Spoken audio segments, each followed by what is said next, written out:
दीक्षा दिवस पे। और ये कहना चाहूँगी कि अगर उन्होंने दीक्षा ना ली होती तो हम सबका कल्याण कैसे होता। उनका ये सेक्रीफाइस ही हम लोगों की खुशियों का माध्यम बना। चांदी सोना छोड़ के गुरुवर हो गया पुनिहार, धन वाले कंगाल हैं गुरुवर आप हो माला मार। धन वाले कंगाल हैं गुरुवर आप हो माला मार। जिस रास्ते से तुम गुजरो वो धन्य मार्ग हो जाए, एक बार जो देखे तुमको जीवन ज्योत जगाए। जिस रास्ते से तुम गुजरो वो धन्य मार्ग हो जाए, एक बार जो देखे तुमको जीवन ज्योत जगाए। छोड़ परिग्रह बने साधु छोड़ा सब जंजाल, छोड़ परिग्रह बने साधु छोड़ा सब जंजाल। धन वाले कंगाल गुरुवर आप है माला माल। धन वाले कंगाल गुरुवर आप है माला माल।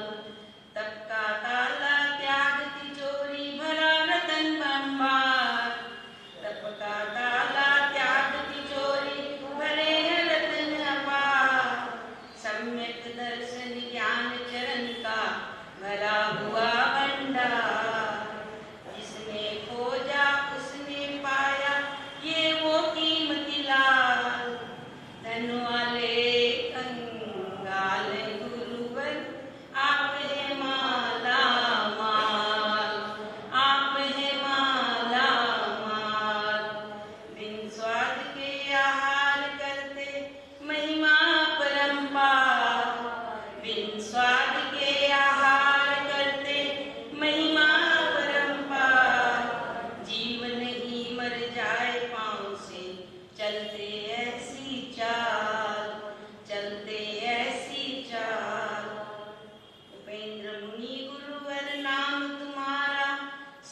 शरण लगाता है स्वामी के चरणों में, कोटि समंदन अभिवंदन।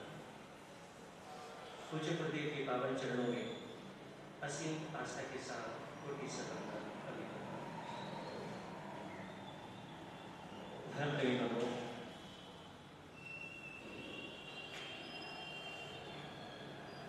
मेरे आराध्य गुरुदेव जिनकी आज 45वीं दीक्षा जयंती यहाँ पर मनाई जा रही है,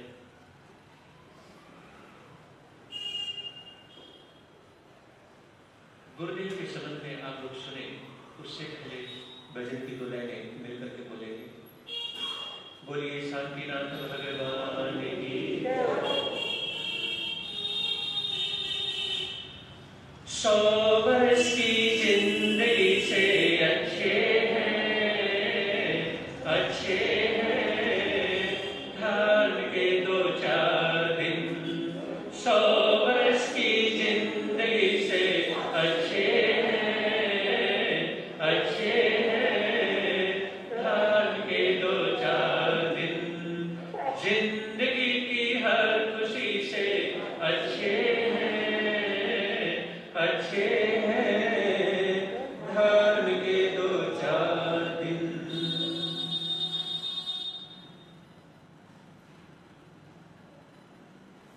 दोस्ती की मिसाल पे आज के समय में दोस्त अपना मतलब निकालने की कोशिश करते हैं। आप सोच रहे हैं कि दीक्षा जयंती दोस्त कहां से, है ना?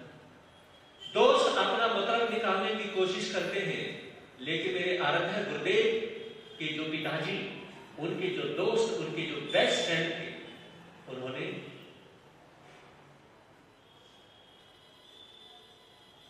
अपने मित्र को कहा कि मैं आपके बेटे को दीक्षा दिलवाना चाहता हूं।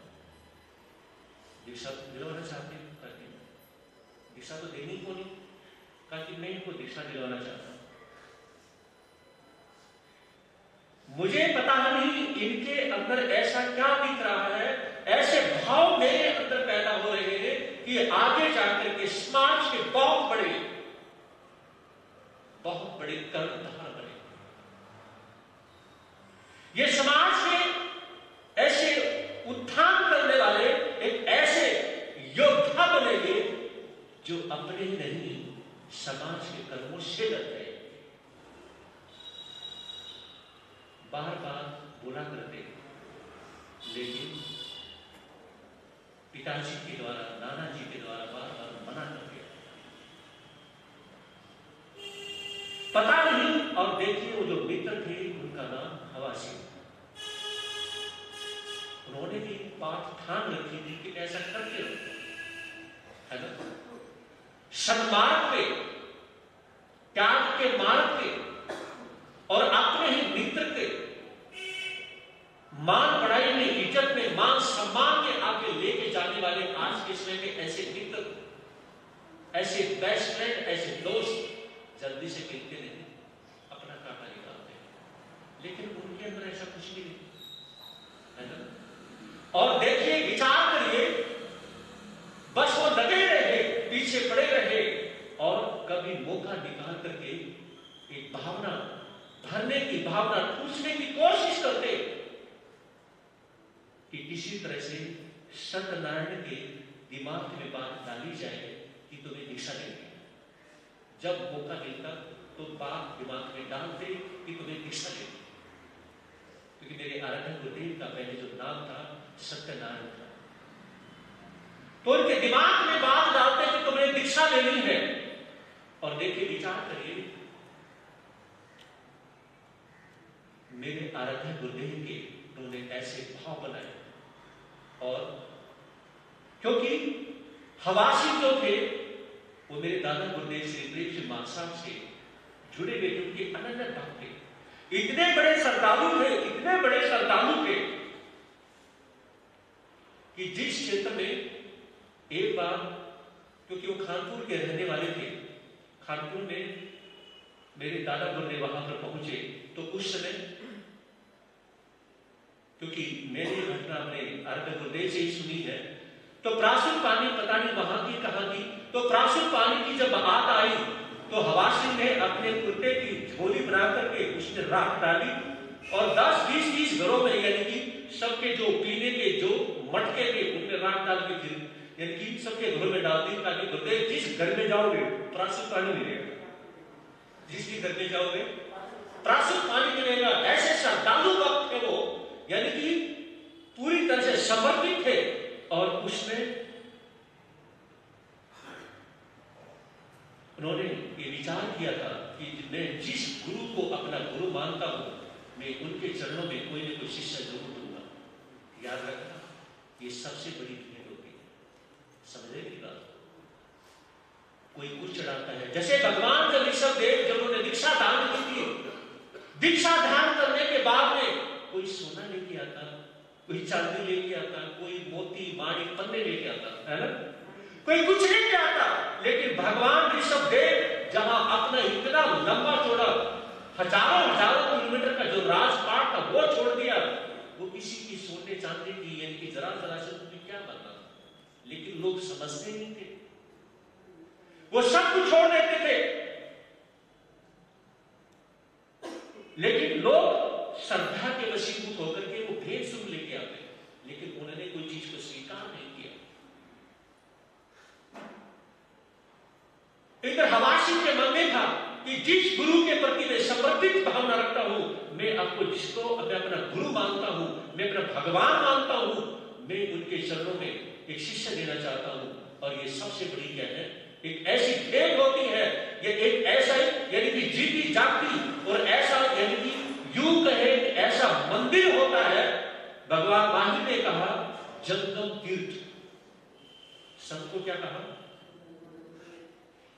बोला तो मेरे साथ है तुम्हें क्या बोला, जंगम तीर्थ। जंगम तीर्थ कहते हैं चलता फिरता मंदिर, चलता फिरता गुरुद्वारा, चलता फिरता तीर्थ, उसको कहते हैं जंगम तीर्थ। यानी उन्होंने विचार किया कि मैंने ऐसे बालक को, और उस जो बालक है मेरे ही मित्र का बालक है, उसको मैं ऐसा जंगम तीर्थ बनाना चाहता हूं, एक ऐसा जंगम तीर्थ बनाना चाहता हूं कि आने वाले समय में उत्तर भारत के एक ऐसे कर्मों को से लड़ने वाले एक ऐसे योद्धा बनेंगे।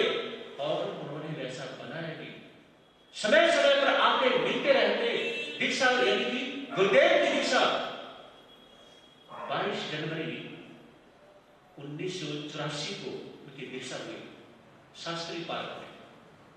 और देखिए जब दीक्षा हुई गुरुदेव की, हवासी को सबसे ज्यादा खुशी हुई, क्योंकि वैरागी गुरु में लेके जाने वाले अपने गुरु के चरणों में बनी थे, समझे ना, वही थे। इतनी खुशी उन्हें, मैंने भी उन्हें देखा है, बहुत यानी कि बहुत श्रद्धालु भक्त।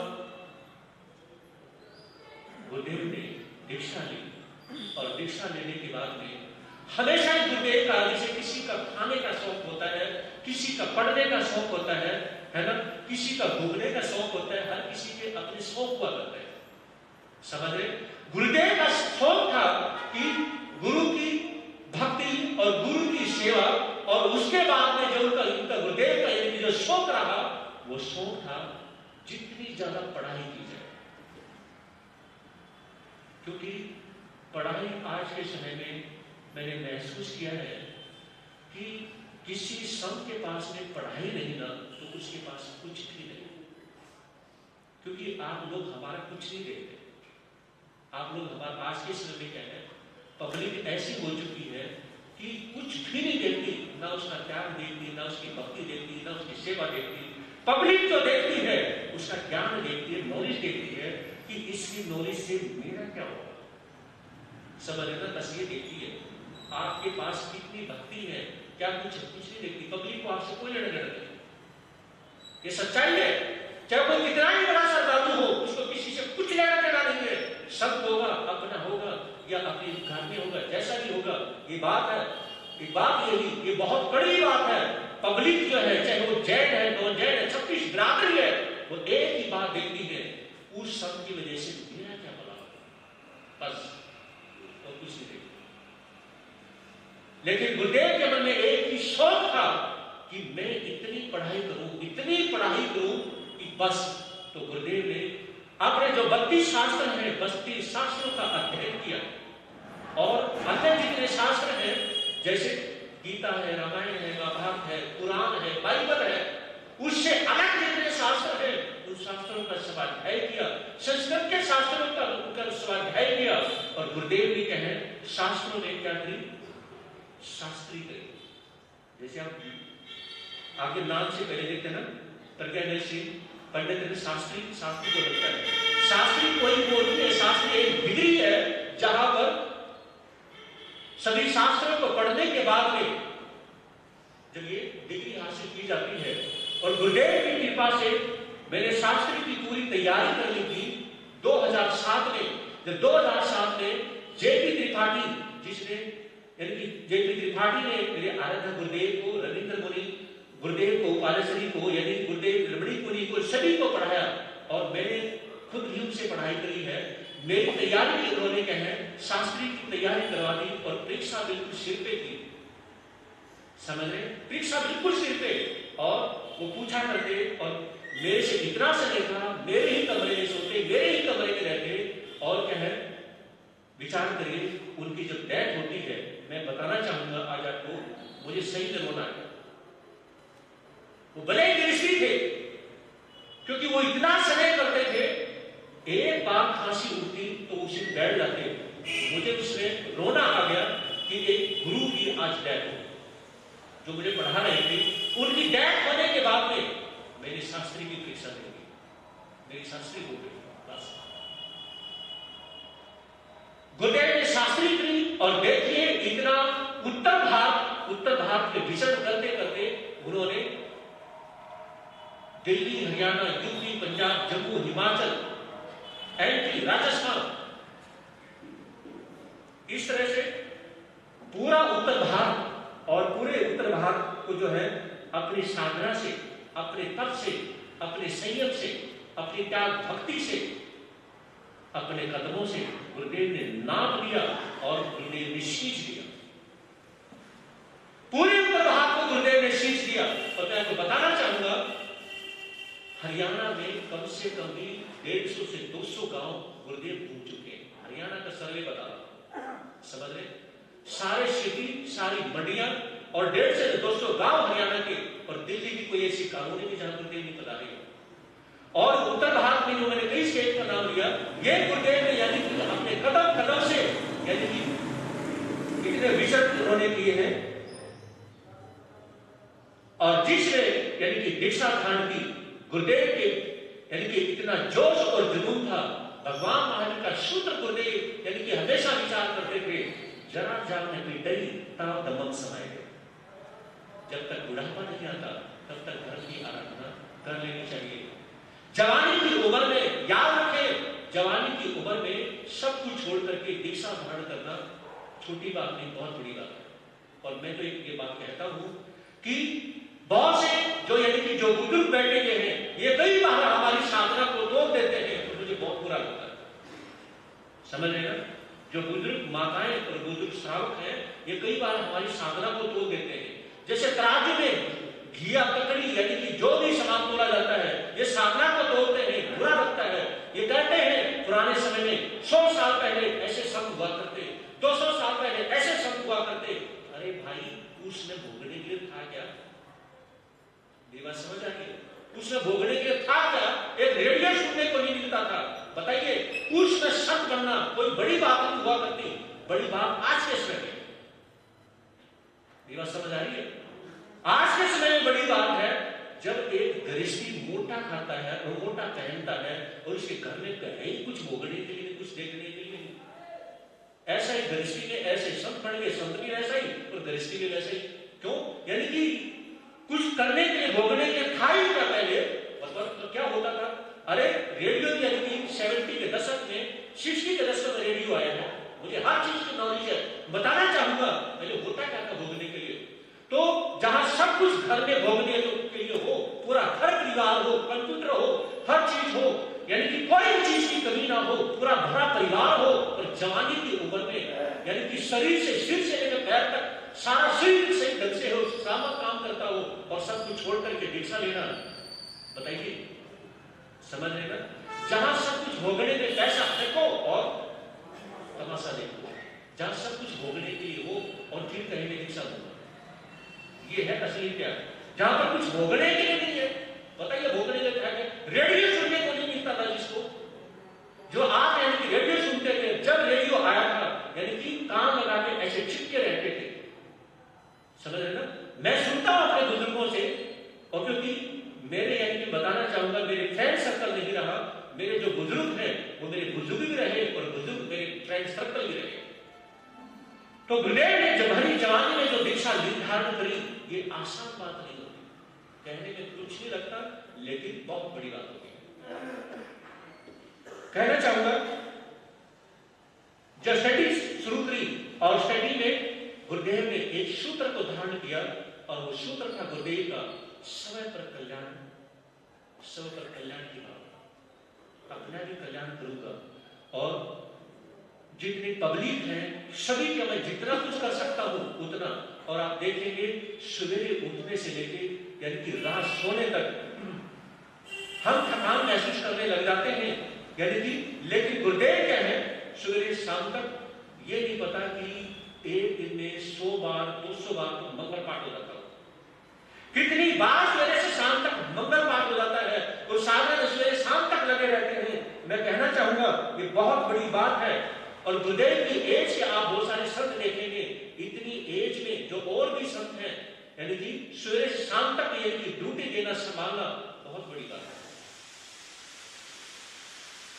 आगे गुरुदेव का जो रहा सूत्र यानी कि समाज के प्रति कर्मठ था, कि समाज के प्रति जो है यानी कि मैं सिर्फ आहार लेता हूं, पानी लेता हूं, लेकिन समाज को मैं जितना भी यानी कि कल्याण कर सकता हूं, समाज में जितना दे सकता हूं उतना मेरे गुरुदेव समाज को देने की कोशिश करते हैं।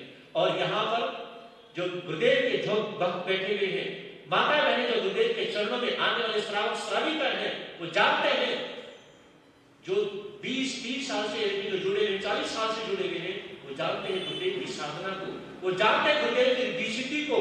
और मैं कहना चाहूंगा, किसी को दुखी देखते हैं, उसके बाद में गुरुदेव ये सोचते हैं कि ये दुख मुझे आ जाए, और उसके घर पे उसी समय एक बालक बोलता है तो पात्री उठाकर गुरुदेव चल भी तेरी दुकान पे चलूं, चल वहां पे चलूं, बस मेरी समाज का परिवार दुखी नहीं होना चाहिए। समझ रहे ना? ये किसी के साथ में कंपेयर करने वाली बात नहीं है, कंपटीशन की बात नहीं है। यानी कि इतनी उम्र में और इतनी दीक्षा होने के बाद में पात्री उठा करके उसी समय, चाहे किसी की फैक्ट्री 2 किलोमीटर है, 3 किलोमीटर है, गुरुदेव चले जाते हैं।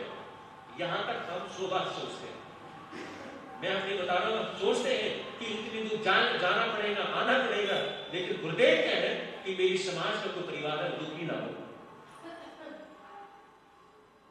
और कहना चाहूंगा, गुरुदेव की जो कृपा है, गुरुदेव का जो आशीर्वाद है, मैं मानता हूं कि मेरे ऊपर तो विशेष प्रकार से आशीर्वाद है, विशेष प्रकार से कृपा है। क्योंकि जो गुरुदेव ने देखिए यहां पर 2019 में जो चातुर्मास दिया, मेरा तो पहला जिंदगी का चातुर्मास था, इससे बड़ी कृपा मैं क्या कह सकता हूं।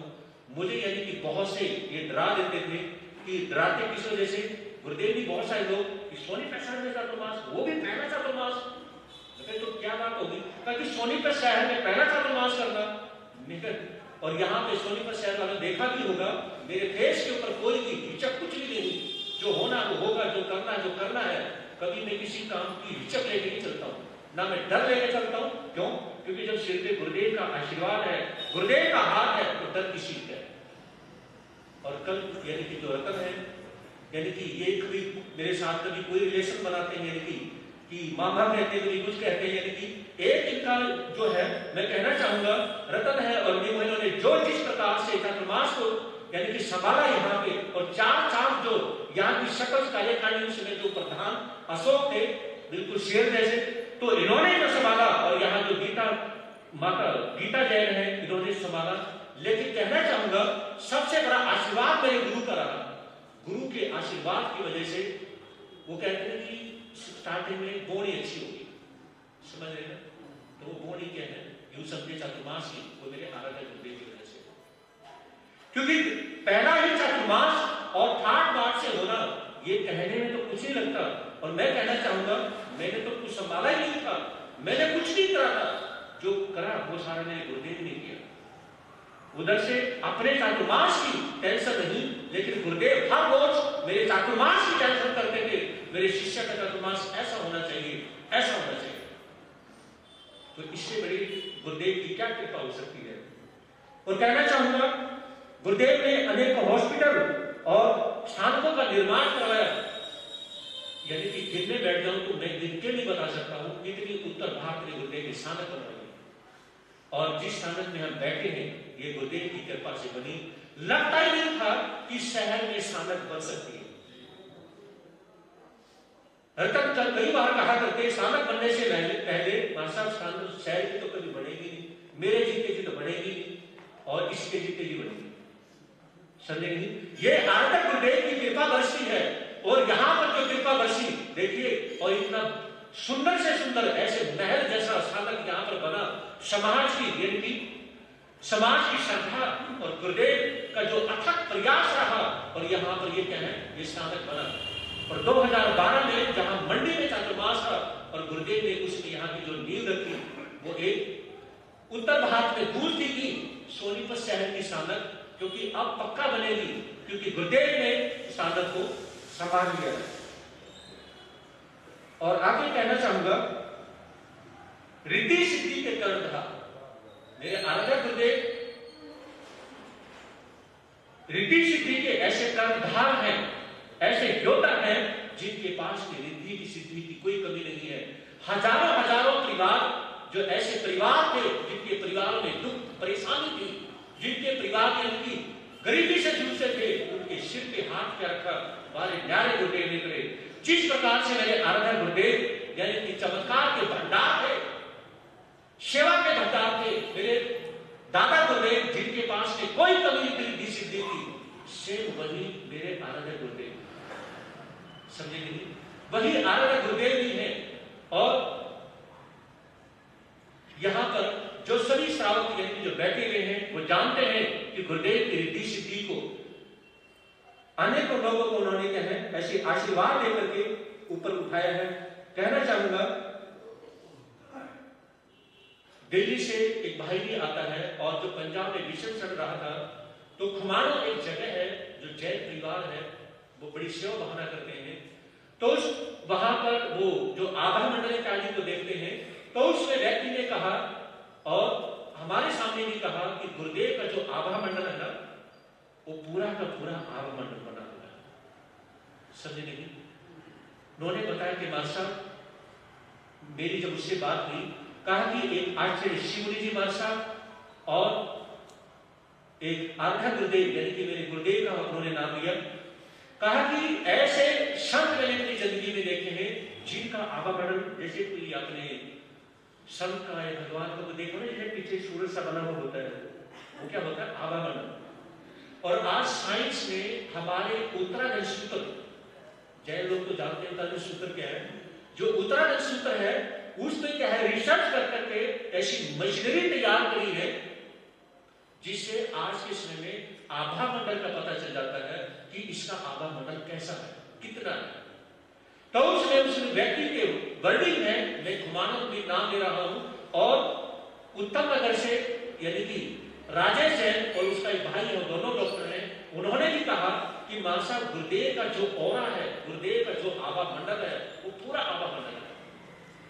कहा कि उसने बताया कि वो जो ऐसी सिलाई होती है, उसने कहा कि जैसे मैंने करने की कोशिश की, मैंने सोचा इतना तो होगा नहीं, लेकिन किया तो ऐसे खुलते ही तड़ाक से दोनों सिलाई उसके मुंह पे लगी। वो सोचा कि ये कैसे हुआ, तो उन्हें देखा कि इतनी पावरफुल एनर्जी है, इतना बड़ा यानी कि आभा मंडल है। तो उसने मुझे बताया कि गुरुदेव का जो आभा मंडल है, वो सिलाई ऐसे घूम के तड़ाक से उसके मुंह पे लगी, क्योंकि वो तभी होता है जब लिमिट क्रॉस करके आभा मंडल ऑरा या पावरफुल, जिसे हम कहेंगे पॉजिटिव एनर्जी, जिसे क्या कहेंगे इंग्लिश में पॉजिटिव एनर्जी। तो पॉजिटिव जो एनर्जी है, जो आभा मंडल है, जो ऑरा है, वो गुरुदेव का इतना हो रहा है कि वो शिराई घूम करके उसके जब मुंह पे लगी तो उसने उसे आभास हुआ कि गुरुदेव की जो एनर्जी है, जो आभा मंडल है, वो बिल्कुल पूरा का पूरा है। मैं कहना चाहूंगा गुरुदेव, हे गुरुदेव, हमारा सभी शिष्यों का और समाज का आप ऐसे उत्थान करते रहे, आपकी कृपा, आपका आशीर्वाद ऐसे ही बना रहे। और मेरे आता है गुरुदेव ने अब जैसे 5 तारीख को भी वहां पर बहुत सारी जो किताबें हैं वहां पर अनावरण उनका किया। और कहना चाहूंगा ऐसे गुरुदेव ने काफी कम से कम 20-25 किताबें गुरुदेव ने अभी तक लिखी हैं और गुरुदेव लिखते जा रहे हैं। ये आपका भी सौभाग्य है, हमारा भी सौभाग्य है, जहां गुरुदेव की ऐसी अनमोल जो कृतियां हैं वो हमें पढ़ने को मिलती हैं, ऐसी किताबें पढ़ने को मिलती हैं। ये आप और हमारा सौभाग्य है कि गुरुदेव आप ऐसे ही त्याग में, संयम में ऐसे आगे बढ़ते रहें और आपकी जो कृतियां हैं, जो आपकी यानी कि एक आभा मंडल से जो निकली हुई एक पावरफुल एनर्जी से और उससे द्वारा जो लिखी हुई जो आपकी जो कृतियां हैं, वो गुरुदेव हमें ऐसे ही पढ़ने को मिलती रहे। और आपके चरणों में ये सिर रख करके मैं कहना चाहूंगा कि गुरुदेव आपका आशीर्वाद आज तक बना रहा है और यही आशीर्वाद हमेशा बना रहे, यही आशीर्वाद हमेशा बना रहे। गुरुदेव के चरणों में सत वंदन, सत नमन करता हूँ और ये कहना चाहता हूँ कि गुरुदेव हमेशा इनकी बढ़े और भगवान से, भगवान वाणी से कि गुरुदेव, हमारे गुरुदेव की जो आयु वो 27 हो और 41 की दीक्षा जल्दी है और जल्दी से जल्दी कहें 9 ही साल बचे हैं, हम अपने गुरुदेव की, आराध्य गुरुदेव की कहें गोल्डन जुबली मनाएंगे और गुरुदेव का कहें ऐसे ही 27 और आगे बढ़ते रहें, समाज का और हम सभी का कल्याण करते रहें। इन्हीं विचारों के साथ अपने वक्तव्य विराम देना चाहूंगा। ओम शांति। है जिससे आज के समय में आभा मंडल का पता चल जाता है कि इसका आभा मंडल कैसा है, कितना है।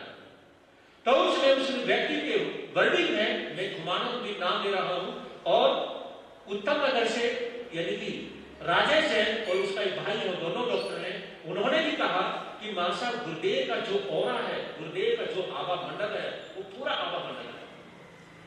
कहा कि उसने बताया कि वो जो ऐसी सिलाई होती है, उसने कहा कि जैसे मैंने करने की कोशिश की, मैंने सोचा इतना तो होगा नहीं, लेकिन किया तो ऐसे खुलते ही तड़ाक से दोनों सिलाई उसके मुंह पे लगी।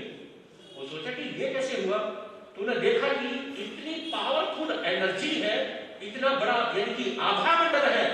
तो उसने मुझे बताया कि गुरुदेव का जो आभा मंडल है वो सिलाई ऐसे घूम के तड़ाक से उसके मुंह पे लगी, क्योंकि वो तभी होता है जब लिमिट क्रॉस करके आभा मंडल ऑरा या पावरफुल, जिसे हम कहेंगे पॉजिटिव एनर्जी, जिसे क्या कहेंगे इंग्लिश में पॉजिटिव एनर्जी। तो पॉजिटिव जो एनर्जी है, जो आभा मंडल है, जो ऑरा है, वो गुरुदेव का इतना ऑरा है कि वो सिराई घूम करके उसके जब मुंह पे लगी तो उसने उसे आभास हुआ कि गुरुदेव की जो एनर्जी है, जो आभा मंडल है, वो बिल्कुल पूरा का पूरा है।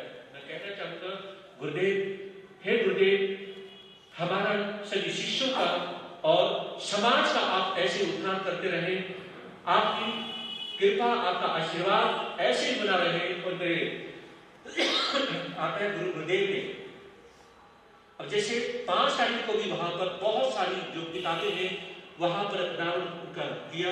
और कहना चाहूंगा ऐसे गुरुदेव ने काफी कम से कम 20-25 किताबें गुरुदेव ने अभी तक लिखी हैं और गुरुदेव लिखते जा रहे हैं। ये आपका भी सौभाग्य है, हमारा भी सौभाग्य है, जहां गुरुदेव की ऐसी अनमोल जो कृतियां हैं वो हमें पढ़ने को मिलती हैं, ऐसी किताबें पढ़ने को मिलती हैं।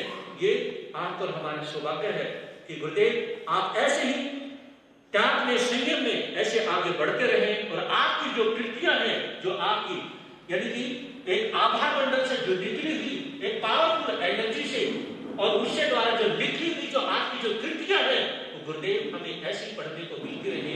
और आपके चरणों में ये सिर रख करके मैं कहना चाहूंगा कि गुरुदेव आपका आशीर्वाद आज तक बना रहा है और यही आशीर्वाद हमेशा बना रहे, यही आशीर्वाद हमेशा बना रहे।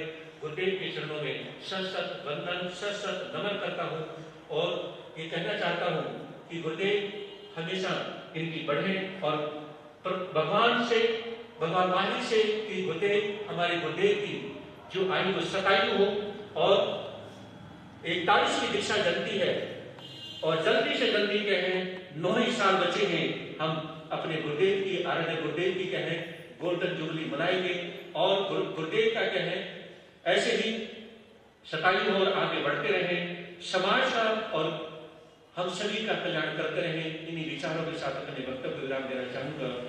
ओम शांति। बहन या भाई गुरुदेव के प्रति अपनी कोई मंगल भावना रखना चाहता है, वो सादर आमंत्रित है। मैं भाई नरेश जैन बल्ली वालों से अनुरोध करूंगा कि वो कृपया आए और गुरुदेव के पावन व पुनीत चरण कमलों में 41वें दीक्षा दिवस के ऊपर अपनी मंगल भावना रखें। भाई नरेश जी, इसके बाद मैं भाई प्रवीण जी से अनुरोध करूंगा कि वो भी तैयार है। गुरुदेव श्री वीरेंद्र मुनि महाराज की। अब एक लाइन मेरे साथ बोलेंगे। छोड़ दुनिया में मन त्याग में लगा मैं, छोड़ दुनिया जैन मुनिया ने सारे शीश झुकावे, जैन मुनिया ने सारे शीश झुकावे। कंधे ऊपर उगारा के मुंह पे मुंह पट्टी लगावे, कंधे ऊपर जैन मुनिया ने सारे शीश झुकावे, जैन मुनिया ने सारे शीश झुकावे। पैर उगाड़े पैदल चले, पैर उगाड़े पैदल चले, मोटर ना मंगावे, पैर उगाड़े बैठी है, आवाज मुझे भी नहीं आ रही। जैन मुनिया ने सारे शीश झुकावे,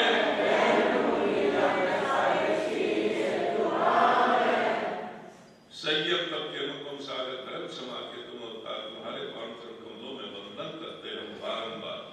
परम पूजनीय परम श्रद्धे गरीबों के मसीहा गुरुदेव श्री प्रेमचंद जी महाराज साहब के सुशिष्य शास्त्री महर्षि गुरुदेव श्री वीरेंद्र मुनि महाराज साहब थाने आदि के पावन चरण कमलों में मंडी श्री संघ की ओर से वंदन नमस्कार करते हुए शुभ शाखा पूजते हैं और आपके स्वास्थ्य की शुभ मंगल कामना करते हैं तथा समस्त धर्म सभा को जय जय।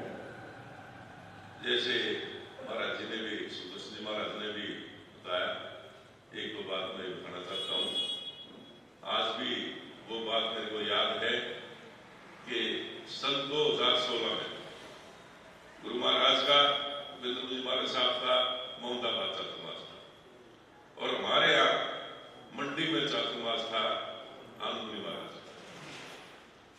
टाइम की बात हुई, वक्त की बात थी, दिपेश मुनि जी को स्वर्ग आया, हालात खराब हुए और संवत्सरी नजदीक लग रही थी। पोजिशन जो अपने यहाँ बनाए जाते हैं वो नजदीक लग रहे थे। तो आनंद मुनि जी महाराज कहने लगे, भाई पोजिशन नजदीक आ गए, कैसे होगा? मालूम महाराज एक ठिकाना है, ये जिगरे की बात होता हूँ आपको कि गुरु महाराज का जिगरा मगाजी है, कौन किस तरह करेगा, कैसे करेगा, मगाजी है। मोहम्मदाबाद है वीरेंद्र मुनि महाराज साहब का चातुर्मास, वहां पे जाके विनती करेंगे और मेरा जहां तक ख्याल है, जो मेरा अपना विश्वास है कि गुरु महाराज मना नहीं करें। हम गए मोहम्मदाबाद, मैंने गुरु महाराज के चरणों में विनती रखी, गुरुदेव पोजिशन नजदीक लग रहे हैं और इस तरह दिपेश मुनि महाराज दिल्ली बैठे थे और समाज में जो कि अपना मेन पर्व होता है संवत्सरी का, वो मनाना था। गुरु महाराज ने एक बार भी ये नहीं कहा बताऊंगा, सोचूंगा, कहूंगा, एक बार भी नहीं कहा। गुरु महाराज ने उसी टाइम कहा कि चाहे सारे संतान नहीं कहा, कोई दिक्कत नहीं। तो गुरु महाराज का हमारे को तो सारी जिंदगी उपकार रहेगा, हम तो ऋणी है गुरु महाराज के। और गुरु महाराज ने सुदर्शन जी मुनि महाराज साहब को और शायद प्रदेश में दोनों संतों को साथ में कर दिया।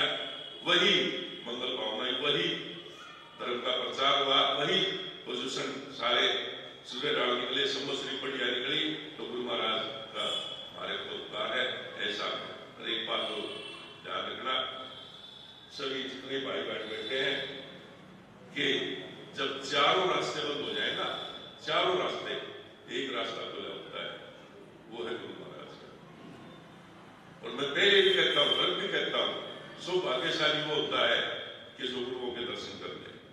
सौभाग्यशाली वो परिवार होता है जहां पर गुरुओं के चरण पड़ जाए, और सौभाग्यशाली वो परिवार होता है जहां पर गुरुओं की गोचरी हो जाए। जिस घर से गुरु की गोचरी हो जाए वो सौभाग्यशाली परिवार होता है। और परम सौभाग्यशाली वो आदमी होता है जो गुरु महाराज याद करे, गुरु महाराज प्रवचन में देखे और बाद में कहे फलां आदमी ने अभी क्या बात, ये सोच लो तो उसका परम सौभाग्य होता है। और गुरु महाराज आप स्वर्गीय चरणों में, हम तो गुरु महाराज छोटे से हैं, बाकी बहन ने बता दिया, सुदर्शन महाराज ने बता दिया, इनकी तो छत्र छाया है। कोई किसी भी विपदा में आए, चाहे समाधान इनके चरणों में आकर गुरु महाराज से कहते हैं, करते हैं, सब कुछ करते हैं, लेकिन किसी को खाली नहीं भेजते। हर बात सुनते हैं, हर परिवार की सुनते हैं, हर समस्या का समाधान गुरु महाराज करते हैं, इसमें कोई शक नहीं। और गुरुदेव 2012 में, 2010 में बुलाना चातुर्मास था शायद, जहां तक मेरा ख्याल है, मैं विनती करी थी सोनीपत चातुर्मास के लिए, लेकिन कुछ ऐसा होया कि हमारे पुण्य वचन भी था 2011 का चातुर्मास में। फिर 2011 में चातुर्मास था शास्त्री में, ऐसा है ना, मुझे शास्त्री में नहीं था, तो हम विनती के लिए गए। हम तो गए और गन्नौर वाले वहां के बैठे थे, श्रीसन गन्नौर वाले, मैं तो कैसे कह रहा हूं, गन्नौर वाले भाई बैठे थे। तो हम अंदर गए, तो मैं समझ तो गया था आश्वासन शायद गन्नौर वालों को डिक्लेयर तो नहीं करा, लेकिन आश्वासन दिया। हमने कहा महाराज सो बोला तेरी कृति, गन्नौर वाले आ गए, मजू बाहर मिल दिए, बोले भाई आश्वासन को दे दिया। गुरु महाराज ने से कहने लगे, बोला गन्नौर वाला ने बना ले, गन्नौर वाला मेरा से गुस्से में था, मैं तो कोई पकड़े पास हमारे जी देखे, वाह पास से भाई पास से बात, वाह भाई बड़ा क्षेत्र है, ये है वो है, 10 बात जो भी कही जो कही।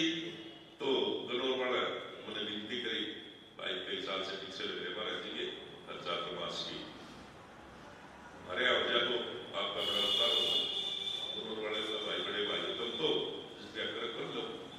तो मैं तो गुरु महाराज का ऐसा मानू, आज भी मानता हूँ, आगे भी मानता रहूंगा कि गुरु महाराज ने 2012 का चातुर्मास हमारे को मंडी में दिया।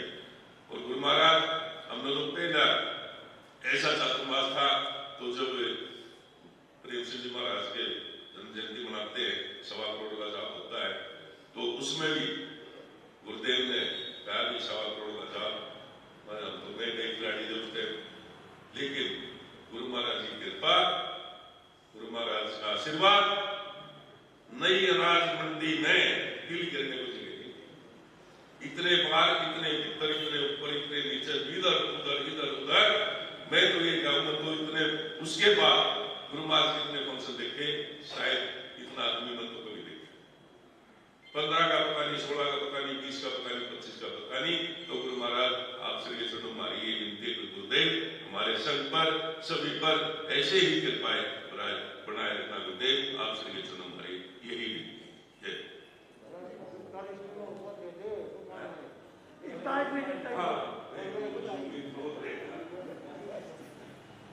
वैसे तो हमारी इनकी घर की बात है, वो बात नहीं है, लेकिन मैं तो आज ये भी है, कल इसका फोन कहा था कि गुरु महाराज हमने कितने दिन 2000 में शायद शब्दों की कृपा था, जब से आपके साथ लग रहा, हमने तो कभी गुरु महाराज की दीक्षा तो इसके अंदर कभी बात ही नहीं हुई। आज ही कुछ बात चलिए, हमने तो गुरु महाराज कभी कहे है ही नहीं कि दीक्षा दिवस मेरा होगा, अपना होगा, कि कभी नहीं कहा। एक अपने गुरु महाराज का जयकारा बुलवाते रहे, तब मेरे गुरु महाराज के 6 तारीख का 6 तारीख का 6 तारीख का, हमने तो पहली बार ही ऐसा होया है। गुरु महाराज संघ की तरफ से, पूरे समाज की तरफ से रविंद्र महाराज आप श्री के चरणों में दीक्षा दो, उसकी बहुत बहुत शुभमंगल कामनाएं, बहुत बहुत शुभमंगल कामनाएं। और साथ ही साथ भाई सभी बैठकों में से कहने कोई भी ऐसे प्रेम सुख जी महाराज साहब के अंतवासी प्रज्ञा महर्षि पंडित रतन शास्त्री चिंतामणि गुरुदेव श्री उपेंद्र मुनि जी महाराज साहब एवं संघ सेतु सुखदर्शन मुनि जी महाराज साहब आदि खाने छह के पावन व पुण्य चरण कमलों में सोनीपत श्री संघ वंदन नमस्कार करता है, सुख साता पूछता है एवं उपस्थित सभी धर्मानुरागियों को नमन और सादर जय। सर्वप्रथम गुरुदेव के 41वें दीक्षा दिवस की आप सबको भी बधाई और गुरुदेव को भी बधाई। ये 41वां दीक्षा दिवस है। 41 मतलब 4 और 1, 4 और 1 का मतलब 5, 5 का मतलब पंच परमेष्टि महामंत्र के 5 पद। तो हमारे लिए बहुत शुभ है, हम गुरुदेव को सब मिलकर के जो है बधाई देते हैं। उसके साथ अभी सुखदर्शन महाराज जी ने कहा अभी 9 बाकी है, 9 के बाद 50, 50 का अंक भी पहला 5। तो हमारी तो स्वर्ण जयंती ही गुरुदेव आज आपके चरणों में हम रख रहे हैं। और हम गुरुदेव आपसे विनती चाहते हैं, भाई अभी आपने कहा मैं कोई आदत की चादर वगैरह में कोई विश्वास नहीं रखता, गुरुदेव हमारे पे ऐसी कृपा मत बनाओ, औरों पे बना लेना ऐसी कृपा, हमें तो जो करना है करने दो, क्योंकि आज तक आपने हमारे किसी भी कार्य को मना ही नहीं किया। तो मैं संघ के श्री निर्मल जी अपने प्रधान श्री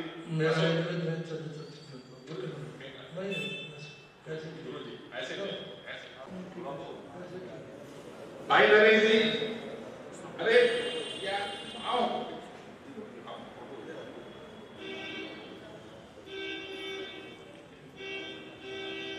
आए। भवन जी से अनुरोध करूंगा कि कृपया वो भी आए। हम गुरुओं की बहुत कृपा है, बहुत आशीर्वाद है गुरुओं का।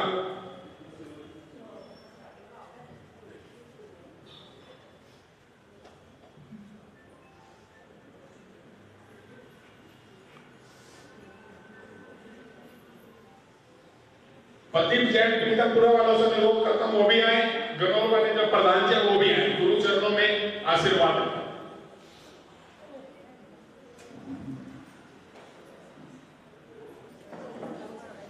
चरणों में वंदन करता हूँ, स्वास्थ्य की कामना करते हुए सुख साता पूछता हूँ।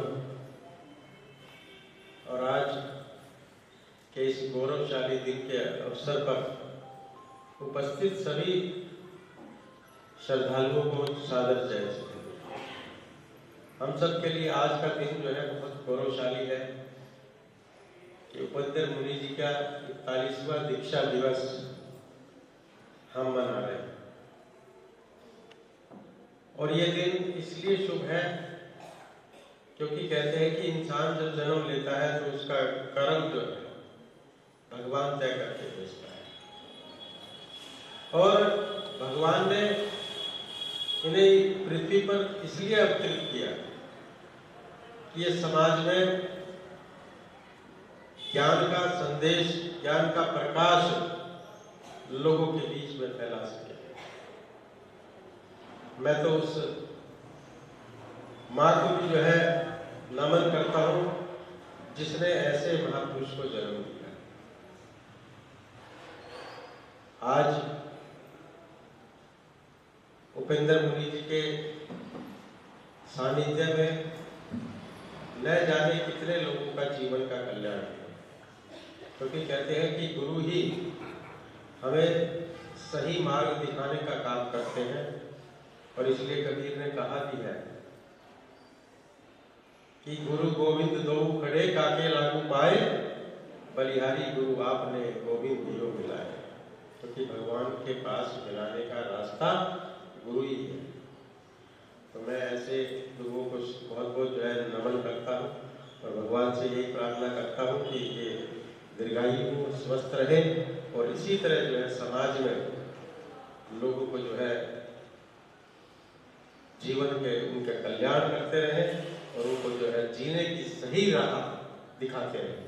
क्योंकि जो मानव जीवन हमें मिलता है हम कई बार जो है इसे व्यर्थ में गंवा देते हैं और व्यर्थ में मानव जीवन ना गंवाए उसका रास्ता जो है गुरु ही दिखाते हैं। तो मैं ज़्यादा कुछ न कहते हुए यही जो है गुरुओं के चरणों में निवेदन करता हूँ कि आपका आशीर्वाद, आपका सानिध्य, आपका प्यार प्रेम हमारे ऊपर जो आपकी कृपा बरसती रहे।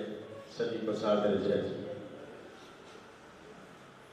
आपके दीक्षा दिवस के उपलक्ष्य में प्रत्येक ने अपनी अपनी भावनाएं रखी, किसी ने भजन द्वारा, किसी ने अपने वक्तव्य द्वारा, सबने अपने अपने रखी। उस विषय में मेरे पास कहने के लिए और कुछ नहीं है, और उसी विषय में मैं कुछ बोलूंगा भी नहीं, क्योंकि सबने अपनी अपनी भावनाएं रख दी और सबने सब कुछ आपके जीवन चारित्र और दीक्षा दिवस के ऊपर अपनी अपनी भावनाएं रखे, सबको बताया। मैं तो सिर्फ एक ही बात कहना चाहूंगा कि गुरुदेव, मैं और मेरा भाई पवन जैन रोहतक जनता कॉलोनी में आपके पास दर्शन के लिए गए और वहां जाके हमने सिर्फ एक ही बात कही, गुरुदेव हमारी जैन स्थानक है, पुरानी हो चुकी है, इसके निर्माण के लिए भी कुछ सोचो। अंदर कमरे में चले गए हम, मुझे खूब अच्छी तरह याद है 1 बजे के बाद जो मंगल पाठ होता है उसके बाद गए और मैंने अंदर से किवाड़ी की चटकनी लगा दी। आप मेरे को देख के हंसने लगे, मगर गुरु जी आज हंसेंगे नहीं, आज आपसे हम अपने स्थानक की घोषणा जरूर करा के। तो गुरुदेव सिर्फ आपने एक ही बात कही, मेरा चतुर्मास सोनीपत में 2012 में मैं वहीं पे आ रहा हूं और आप अपने स्थानक को गिराने की तैयारी करो। गुरुदेव, हमने आज यहाँ पर आके कार्यक्रम बनाया, ठेकेदार से सबसे बातचीत की, सबसे बातचीत करने के बाद स्थानक को गिराने की तैयारी शुरू। और गुरुदेव आपने ऐसी प्रेरणा दी कि सारा का सारा जो स्थानक का निर्माण है वो मिनटों में होता चला गया। उस निर्माण में गुरुजी आपका आशीर्वाद, आपकी प्रेरणा जो हमें मिली, उसके लिए हम बहुत बहुत आपके आभारी हैं। लेकिन उस प्रेरणा के अंदर हमें 2 भाई ऐसे मिले जो आज सभा के अंदर मौजूद है, मैं उनको नमन करता हूं और पूरे समाज की तरफ से उनका धन्यवाद करता हूं। सबसे पहले हम भाई राजीव जैन जी के पास गए और भाई राजीव जैन जी का तो मैं जितना भी धन्यवाद करूं उतना कम, क्योंकि राजीव भाई जी के पास मैं सिर्फ अकेला गया। मैंने कहा भाई साहब हमारे स्थानक उसका कार्य, बोले भाई जो तारा जी कह रहे वो करो। भाई राजीव जैन ने लगभग 30 लाख रुपए के आसपास इस स्थानक के निर्माण में समाज को दिए। समाज उनका हृदय की गहराइयों से आभार व्यक्त करता है। यह पहले भी कई बार कह, लेकिन आज विशेष दिन है, आज गुरु जी का 41वां जो है दीक्षा दिवस है, बहुत पावन और पुनीत दिवस है। आज हमारे बीच गुरु जी भी विराजमान है, भाई राजीव जी भी विराजमान है। मैं भाई राजीव जी का हृदय की गहराइयों से पुनः एक बार बहुत बहुत आभार व्यक्त करता हूं। और आज की जो हमारी धर्म सभा है उसके अंदर दूसरे हमारे भाई प्रदीप जैन जी जो हमारे सोनीपत के ही हैं, यहीं पे जो है उनका पुराना मकान था, अब वो दिल्ली जो है अपने व्यवसाय में दिल्ली चले गए हैं। हम उनके पास उस्मानपुर दिल्ली के अंदर गए, हमने जाके उस्मानपुर भाई साहब से विनती करी, ए भाई प्रदीप जी हमारा जो स्थानक है उसका निर्माण कार्य चल रहा है, उसके लिए आप हमें कुछ ना कुछ धनराशि सहयोग रूप में दें। भाई प्रदीप जी बोलो पर गुरु जी के पास चलो। हम 6-7 जने थे, ये हमारे निर्मल जी भी थे, हमारे प्रधान अशोक जैन जी भी थे, 5-7 जने हम गए थे। बोले आप ऊपर गुरु जी के पास चलो, वहीं जाके बात करेंगे। इन्होंने नीचे हमसे नहीं पूछा भाई आपको क्या लेना है क्या देना, कुछ नहीं, इन्होंने सिर्फ एक ही बात कही, ऊपर गुरु जी के पास चलो। हम ऊपर गुरु जी के पास गए, हमने गुरु जी के चरणों में विनती रखी, गुरु जी आप प्रदीप जैन जी से स्थानक के निर्माण के लिए कुछ आदेश करो। तो गुरुजी बोले भाई बोलो आपको क्या चाहिए, पता नहीं क्या मूड में निकले, हम 11 लाख रुपए से चाहते हैं और पक्का हमारा जो प्रवचन हॉल है वो हम इनके द्वारा निर्माण कराना चाहते हैं। प्रदीप जैन जी ने एक तिल भर भी देने लगा, उन्होंने सिर्फ एक ही बात की, जो गुरु के चरणों में बैठ के आदेश हो गया वो हमारे लिए शुरू कर दिया। और इसके बाद 11 लाख रुपए में नहीं रुके, उन्होंने फिर ये नवकार मंत्र का निर्माण का जो कार्य था उसके लिए कहा, तकरीबन उन्होंने मेरी जो नॉलेज है 16 लाख रुपए इस स्थानक के निर्माण में उन्होंने दिए। उनका भी हृदय की गहराइयों से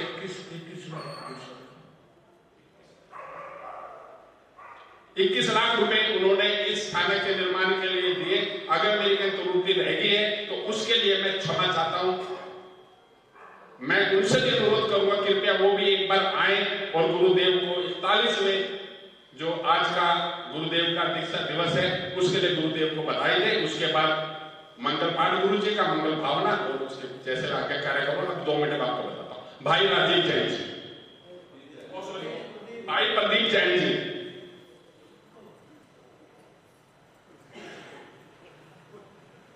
भाई साहब वहां पे खड़े हो गए हाथ जोड़ने से भाई प्रदीप आदमी बनेंगे, गुरु के चरणों में आए और 2 शब्द जो है आप प्लीज। समाज की सेवा करता रहा है। बीच में लगभग 2024 से पहले 1.5 साल पहले से कुछ व्यवस्थाएं डगमगा रही थी और इस बीच में भाई प्रदीप जी वहाँ उस अस्पताल के जैन मुनि चैरिटेबल भागवत अस्पताल के जो अध्यक्ष हैं वर्तमान अध्यक्ष भाई प्रदीप जैन है और हर महीना वहाँ पर ये 51,000 रुपये की राशि अस्पताल में दान करते हैं और अस्पताल को नई दिशा उन्होंने दे दी। क्या शानदार बिल्डिंग का माहौल हो चुका है, सारा सिस्टम एकदम बहुत बढ़िया। और एक भाई बता रहा था मेरे को, कहते कि महाराज जी शास्त्री पार्क से जैन लोग निकल रहे हैं, हिंदू निकल रहे हैं, मुस्लिम भाई की आबादी बढ़ती जा रही है और ये जैन समाज इन्होंने ये अस्पताल दोबारा से इतना शानदार बना दिया। आप बाहर से देखेंगे बिल्कुल 5 स्टार की तरह दिखाई देता है। तो ये सब पुरुषार्थ, परिश्रम, सहयोग और दान की भावना भाई प्रदीप जैन के माध्यम से वहाँ पर सारा कार्य संपन्न हुआ और व्यस्ततम होने के बावजूद सप्ताह में 2-3 बार ये वहाँ पर जाते हैं, सारी व्यवस्था खड़े होकर के देखते हैं, खड़े होकर के संभालते हैं और बोलते हैं कि महाराज जी मैं अस्पताल में जाकर के व्यवस्था देखता हूँ, सेवा करता हूँ तो मेरे को बड़ा खुशी मिलती है, आनंद मिलता है। सज्जनों, वास्तव में यदि जरूरतमंद इंसान का सहयोग किया जाएगा, जरूरतमंद इंसान का सहयोग होगा तो उनकी दुआएं, उनकी शुभकामनाएं व्यक्ति के जीवन के अंदर काम आती हैं। तो 2 मिनट के लिए भाई प्रदीप जी आपके सामने बोलेंगे, यहाँ से भी स्वीकार करेंगे हमारे सभी संत पात्र संत जाएंगे भाई बंधु जैन के प्रतिनिधि के यहाँ पर और मैं यहाँ से शुभम गार्डन मंगल पाठ सुनाते शुभम गार्डन के मालिक भाई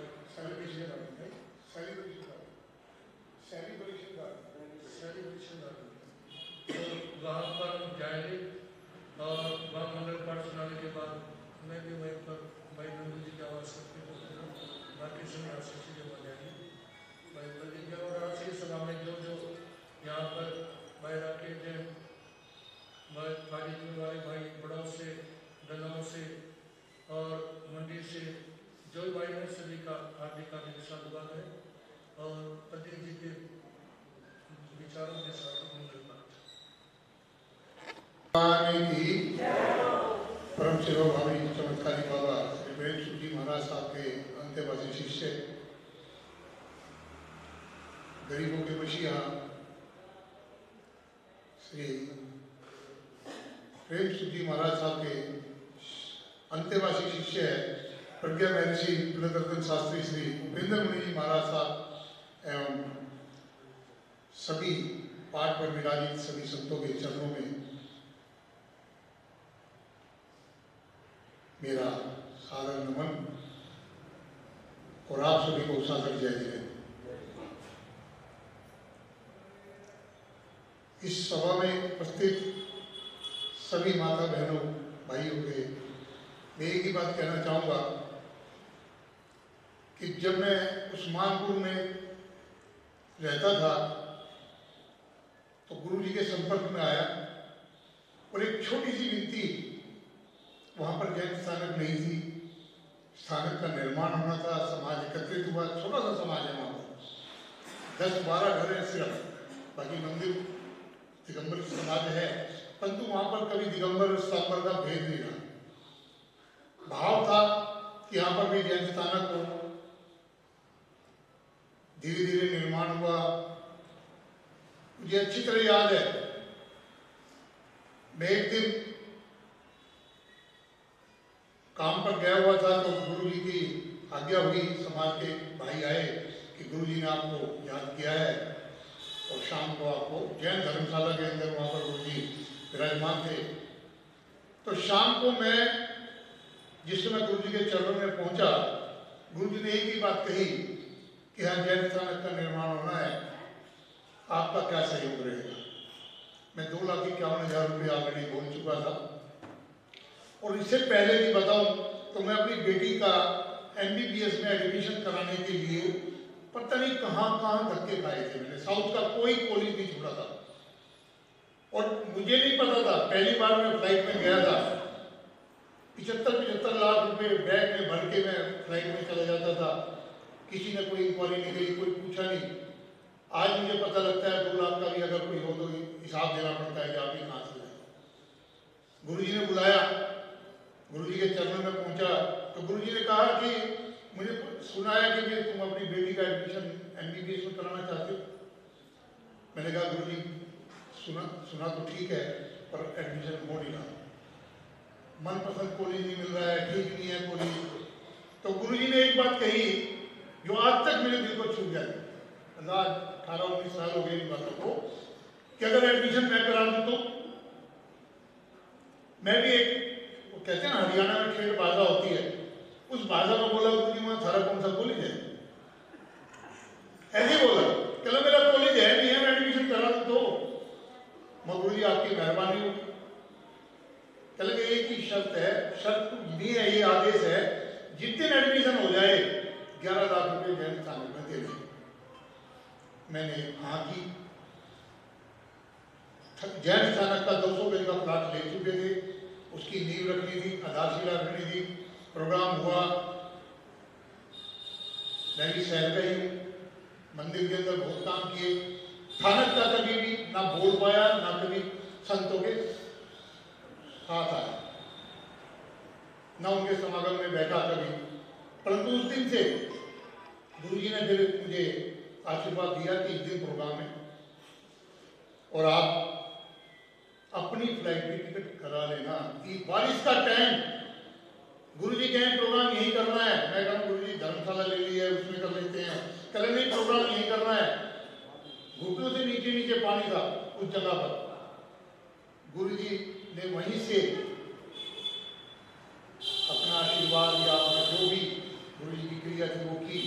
और मैं मेरे देखते देखते पानी गए में या होनी, आज बारिश ही नहीं हुई। गुरुजी ने कार्यक्रम किया, कार्यक्रम करने के बाद मुझे इशारा कर दिया कि 2 बजे तुम निकल जाओ। चलते प्रोग्राम में मैं 2 बजे निकल गया और मुझे उस दिन का दिन याद है जहाँ मैं 75 लाख रुपए लेकर घूम रहा था। 25 लाख रुपए ने डोनेशन भी दे दिया, 4 साल की फीस भी दे दी और बिटिया को आशीर्वाद दिया कि फर्स्ट नहीं तो सेकंड डिवीजन के लिए कहीं नहीं गई। तो बिटिया बहुत अच्छे से नागपुर के अंदर दत्ता मेघे मेडिकल कॉलेज है, राज्यसभा के सांसद भी हैं, आज तो नहीं है पर पहले उस टाइम पे थे। तो बहुत अच्छा बिटिया का आशीर्वाद, बिटिया को आशीर्वाद फला फूला। आज वही बिटिया MD भी कर चुकी है और फरीदाबाद के अंदर जो आनंदमयी माता जी ने हॉस्पिटल बनाया उसके अंदर डिपार्टमेंट की हेड है। और बहुत अच्छा मतलब परिवार मिला शादी के लिए भी, सब बच्चों को अच्छा आशीर्वाद दिया, सब बच्चे सेटल हैं अपनी अपनी जगह पर। तो कुल मिलाकर गुरुजी हमेशा गरीब जाए अमीर जाए, मेरा सिर्फ बताने का ध्येय था कि मकसद नहीं है कि वो क्या है, मकसद है हर गरीब की को ऊपर उठाना। मकसद है उसको जो सेवा करना चाहता है, मेहनत करना चाहता है, दिल से छूना चाहता है, गुरु की भावना को समझता है, उस बंदे को, उस परिवार को उस लेवल से उठाकर एक धर्म की लो में लगाना। और उसके बाद तो चमत्कार तो फिर आपको ने देखे ही होंगे, गुरुजी के यहाँ भी देखे, चतुर्मास यहाँ भी हुआ। मैंने जमुना पार में, क्योंकि लुधियाना का जब 2014 का चतुर्मास था, वहाँ मैं समाज की तरफ से अकेला गया था। सिर्फ मैं तो दर्शन करने गया था, मुझे नहीं पता था आज मेरी जोड़ी बनने वाली है। गुरुजी से विनती की, गुरुजी ने चतुर्मास दे दिया और वो चतुर्मास इतना बढ़िया गया उस मानपुर का कि मैं बता नहीं सकता।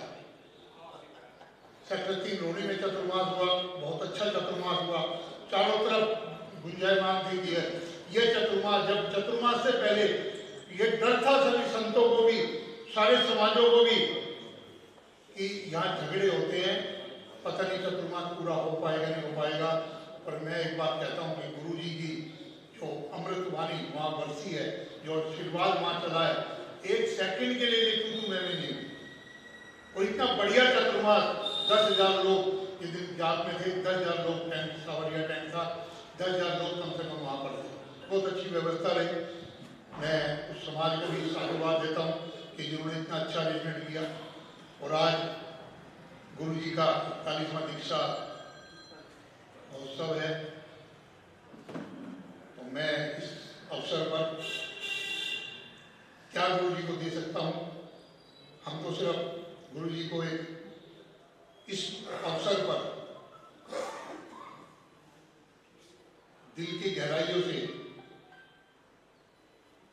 गुरु जी के चरणों में नमन करते हुए इस अवसर पर भी हम इनसे एक ही मांग कर सकते हैं, गुरु जी अपनी छत्र छाया समाज में बनाए रखना। और ये समाज, क्योंकि गुरु जी की भावना एक ही है कि जहाँ जहाँ भी गुरु जी जाए जैन स्थानक होनी चाहिए, तो ऐसी भावना बनी रहे और जगह जगह जैन स्थानक बने। उस स्थानक में आपका आशीर्वाद पले खुले। उस्मानपुर की जैन स्थानक में 2015 में चतुर्मास हुआ था। गुरु जी ने जिस समय वहाँ पर विहार किया तो एक ही आशीर्वाद दी जाए कि ये स्थानक कभी खाली नहीं जाएगी, इसमें हर समय कोई ना कोई संत आता रहेगा, अपना आशीर्वाद देता रहेगा। वही आज 9 साल हो गए हैं, 9 साल से वही हो रहा है। हर साल चतुर्मास किसी न किसी संत का वहाँ पर होता है, अपना आशीर्वाद, और बीच में भी संत आते रहते हैं। तो ऐसा आशीर्वाद गुरु जी इस अवसर पर आपको तो हम क्या दे सकते हैं, आपसे हमेशा अपनी झोली बुलाकर मांग ही सकते हैं कि गुरु जी अपना आशीर्वाद बनाए रखना। इन्हीं शब्दों के साथ मैं अपनी बात को विराम देता हूँ। जय हिंद।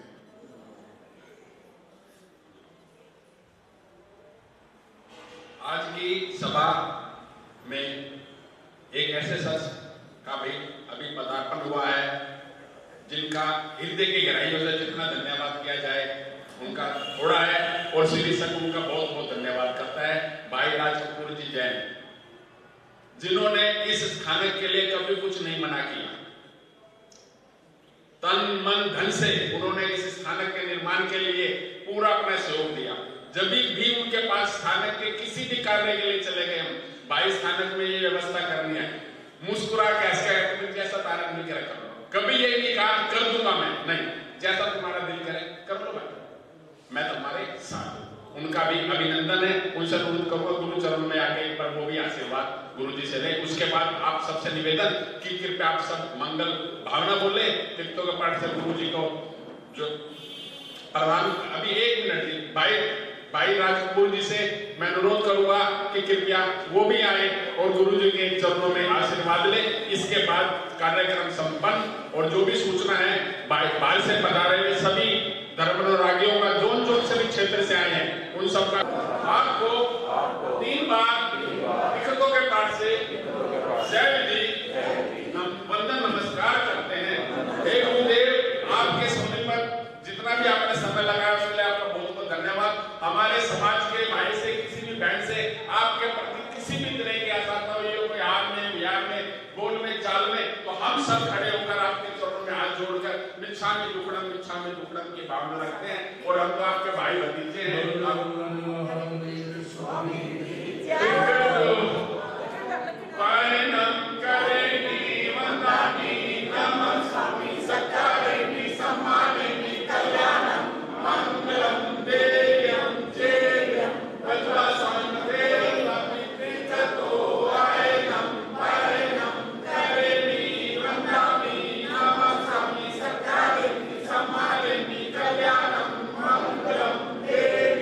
जय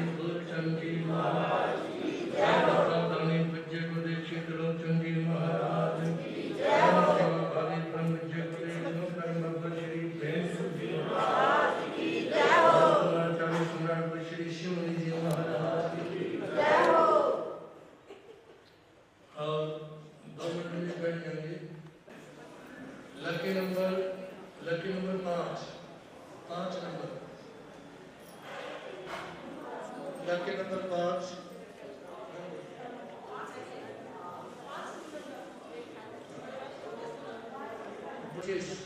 पच्चीस नंबर, लड़की नंबर 25, लड़की number 33 number, 33 number,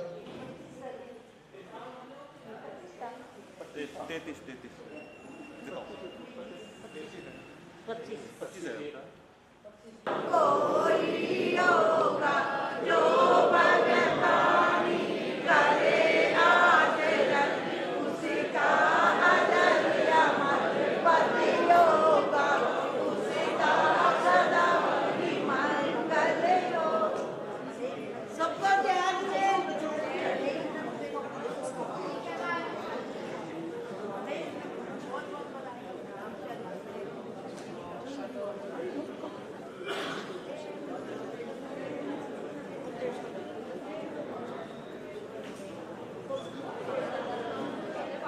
Thank you.